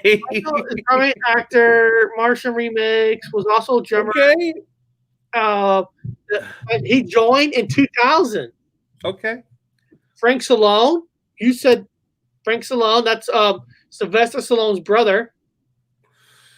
Okay. And remember, we said that on Friday that Sylvester Stallone wasn't, but his brother was. Which kind of Van Morrison. Van Morrison? No way. Look at Jeff Conaway, this sexy guy from Greece. Oh. That makes sense, right? He was best friends with John Travolta. Yeah. Andy? Okay. Unusual. Nicole Kidman is recent headlines for acclaimed portrayal HBO Ludwig. She is now married to country star Urban, but before she was engulfed in Scientology with then. Oh yeah, because she was married to Tom Cruise. Yeah. Yes. That's right. I almost forgot. Yeah. Chuck Khan. Wow. Yeah, a lot of them. I'm gonna tell you guys. So let me explain. Eric, let me explain this to people real fast. So, what is? Just give you guys some information. Now, I'm just being the person to pass on the information. It's up to you to use your discernment. Blah blah blah. Disclaimer. Okay. One of the things they do, because they believe in 100%, it's reincarnation is the major part of their religion, and a lot of religions have that.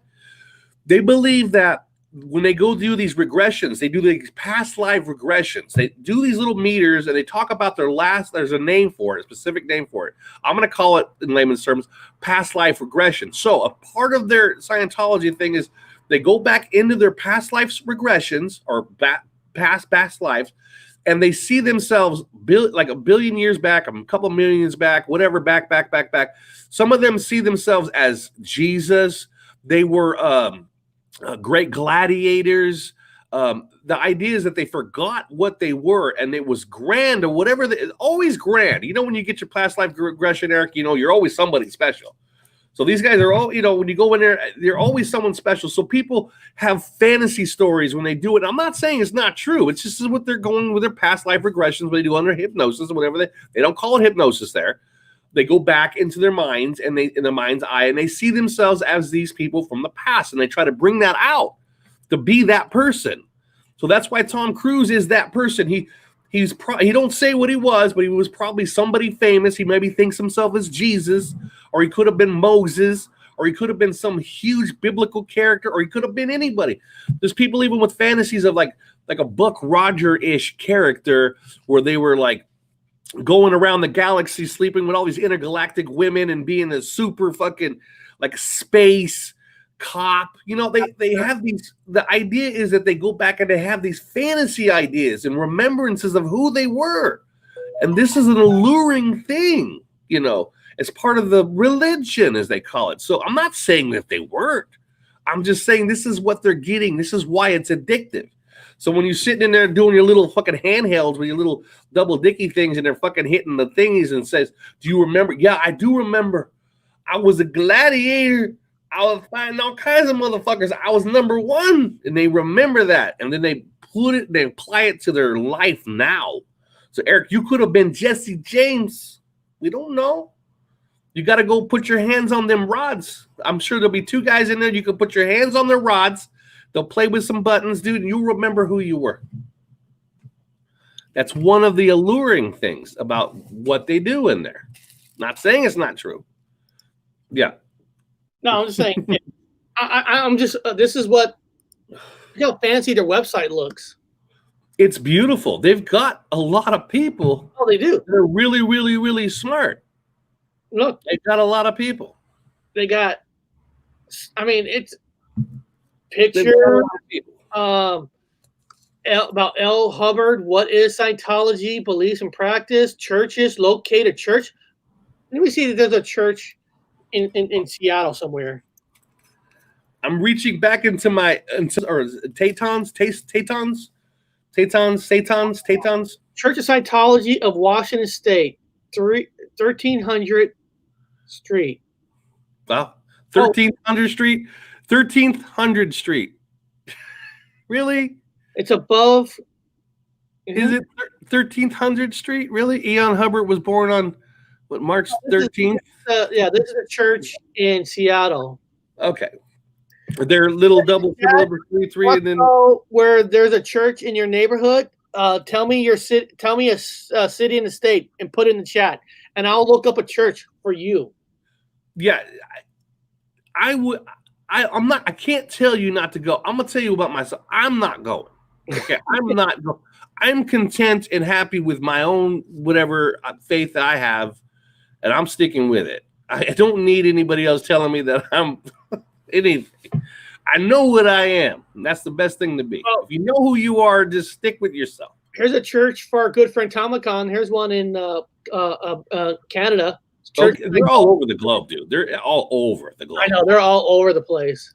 I mean, it's a religion, so it's tax exempt religion. So we can't.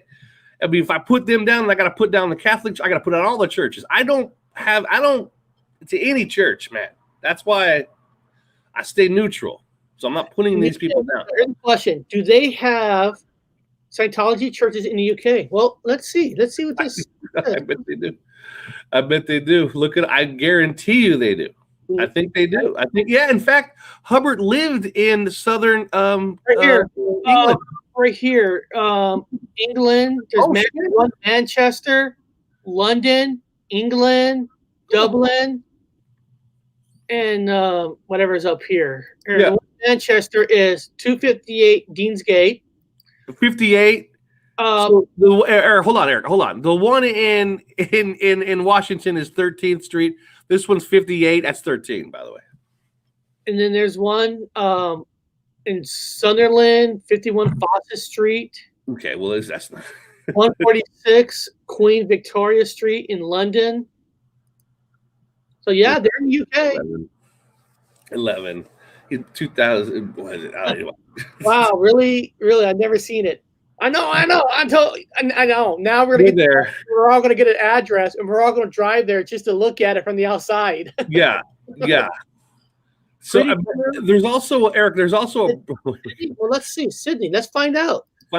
There's also a break-off movement that they don't like it, but there is a Scientology breakaway movement where they're doing independent churches, independent from the main kind of like how religion branches itself, like the Christian religion branches itself off in multiple different religions. Scientology is now starting to branch itself off from the main church, but they don't like that. They're fighting against it. There you go. There's right there. There's one right there in Sydney. There you go. 201 Castle Street, and then there's another one on 79 Reynolds Street, and there's a. I'm going to be honest with you guys. When I think of these, this whatever outbreak we have, whatever, and nobody's allowed to go to any church, it seems to be hurting Scientology, the Catholicist Church, all the churches across the board are starting to hurt now because nobody's allowed to go there because of the pandemic. I'm not saying any more than that, but it is unusual that this thing is happening, and now these churches are starting to falter a little bit. Is it a good thing? Is it a bad thing? Is the Matrix trying to clean house and kind of lay flat these religions that you were able to go to, but you can't at the moment because you're 6 feet apart wearing a mask? In St. Louis. Well, let me see if you're correct. If there's one in St. Louis, I wouldn't doubt it. Probably every state. Yes, there is on 6901 Delmar Street. There we go. You go. everywhere there, you know, it's like typing it. Is there, Eric? It's like typing it. Is there a Christian church in that town? Well, yeah, there'll be one there. You know, it's the same as they're a religion now. People, we can't be haters. You know, if you go to your church, they go to their church. If you go to your church and you get hooked up by somebody in your church for a job, they go to their church. They get hooked up by somebody for their job. It's the same shit. There's like I want to scroll all the way down. There's like a picture of it. There, picture. No. Church of Scientology, Missouri. Oh, I guess Church of Scientology of Kansas City. Look at that building. Yeah. They got a lot of big buildings. They make billions of dollars. Now, I think again, with this pandemic, all the churches are starting to lose a lot of money. Is that a good thing? I always try to see the good in something. Is Robert Wood saying that the pandemic is a good thing? Well, you know, if you're trying to squash a couple of fucking churches, the Matrix doing it now. I don't know what else to say about that because they're not making as much money as they did. Vancouver has one, and I actually showed that one, Tom. I was making a joke that I found a church for Tomicon to go to. I was just joking. If he wants to, you gotta go there. I know. They're kind of ominous looking buildings. They're beautiful though, but they're ominous looking. People stay there. Look how white and beautiful. Look at this guy's his suit. Oh, they make a lot of money. But again, the Catholic Church makes just as much money. Oh, hold on. You know, hold on. I can't bash one without bashing them all. Scientology TV. Well, they have a 24-hour stream on YouTube. Yeah. And Scientology TV. I mean, God, they're like almost more organized than the regular church. Yeah. Yeah, they are. Yes, they are. Yes, they are. So I hope everyone learned something today. You get to walk away with something. Now, again, back to things that I don't remember. I don't remember the symbol with the two triangles in the S. That S is pretty prominent in everything now. I don't remember. I remember them clearly flying in a 747, not a DC-8 rocket ship. And guys, if any of you in the chat are going to go to one of these churches, don't tell them that I sent you there. Gypsy Rose sent us here. We're all here. Here, let me read this. Signing up. Let me read this for these guys before they go make decisions and stuff. We're just trying to inform you. So that's all our job is. Okay. We're giving you the narrative. Look, Bob, they got a criminal reform. While you read it, I'm going to click on criminal reform. Do that. I'm going to read this. Okay. Beyond operating theton, beyond the attainment of the state of operating, theton is that of a cleared theta clear, theta clear, which Hubbard describes as such. Let me read this. A thetan who is completely rehabilitated and can do anything and a thetan should do, such as move, mess, I don't know what that means, and control others from a distance. Now, this is, once you guys have reached a certain point, you're going to have psychic powers. You're going to have all kinds of super abilities. Now, understand that. That's the whole goal of this thing. Okay, again, a thetan who is completely rehabilitated and can do everything a thetan should do, such as move, mess, or control others from a distance, or create his own universe. Understand that you can create your own universe. A person who is able to create his own universe or living in a mess universe is able to create illusions perceivable by others at will, to handle mess universe objects without mechanical means, and to have a feel a need to do or no need of bodies or even the mess universe to keep himself or his friends interested in existence. So this is from Eon Hubbard's little Scientology thing, which is 80880. Anyway, so you would, once you've attained a certain level, Eric, you're able to maneuver things with your mind. You have ESP. You can leave your body at will at any time. You can manipulate anybody to do anything like Tom Cruise does. He magically manipulates people. So you would have all of these powers that people want in the Matrix. We talk about the Matrix. Well, the Scientology is basically a way of obtaining the Matrix powers that what's his name? Whatever had that Keanu Reeves had. So yeah, you would. It's to get the control of the Matrix. In the end results of Scientology, once you've achieved that several $1 million step, you can be just like what's his name in the Matrix. you could manipulate things with your mind. You can go through walls. You can leave your body. You can do anything. Control anybody at will with your mind. You can blow up a cow with your mind. Well, what's going to be interesting, actually, the show this Wednesday on this channel is going to be about ESP and psychic powers. Yeah. Claims inclusion. So we're going to be talking about more about ESP and psychic powers this Friday, and because I got articles that about government's ESP research, because the government has been researching ESP. So that's kind of a cool thing you said there, Bob, because that's going to be what the show is going to be about on Wednesday, that we're going to explore the world of ESP, about who claims, who has it, and how's it formed, and why is the government researching this. Kind of be an interesting topic. Yeah, the idea is to get to that point where you can do anything within the Matrix. Basically, what they're trying to say within this universe, they call it the universe, within the universe. So you're able to manipulate anything in the universe once you've achieved that highest point, which is within the New Age philosophy. So it is religion. That's what they are, Scientologists. Yes, they're religious, and they do want to obtain that universal perfect oneness where they can do all these things, just like every other religion. So let's just keep that on the table. I recommend going to see Tanuj, because he could teach you that shit without having to go through all the courses and Enon and riding in a Just to let everybody know, this show Wednesday, Bob and I don't. Maybe Bob does have ESP. I don't know, but I know I don't have ESP power. So if any of you guys know somebody that might have ESP psychic powers, give them my email address, and we would love to have somebody on this channel with us. Yes. Somebody who claims to have it. Yes. Come on, from powers, man. Now, guys, remember ESP actually. I want to save it for Wednesday because I'm curious. Yeah. I'm curious because I know through the Veil Paranormal was in here, and I'm wondering if they consider mediums. Are there? I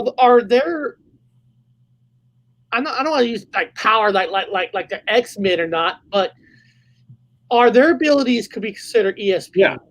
Yeah. That'd be interesting. I don't know if she's still in there.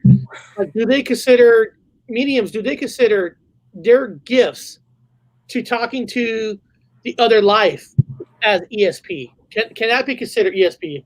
I would know. That'd be kind of cool. Yeah.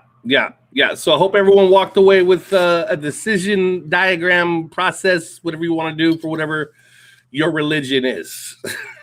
So beyond that, guys, today was fun. Like I said, none of us are joining Scientology here. I'm not joining anything. But it is interesting because they do have people like Tom Cruise, John Travolta, Christy Alley, Billy Sheehan, Isaac Hayes was in there, and you saw Will Smith's wife was part of it. Nicole Smith was part of it for a while when she was with Tom Cruise.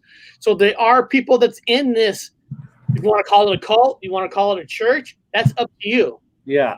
But it is very interesting, and I hope you guys got to answer those questions. And beyond that, Bob, I think we should say goodbye, and we'll talk to everybody about ESP. ESP. Extra sensory perception. Yes. ESP. All right, guys. We'll see you all Wednesday.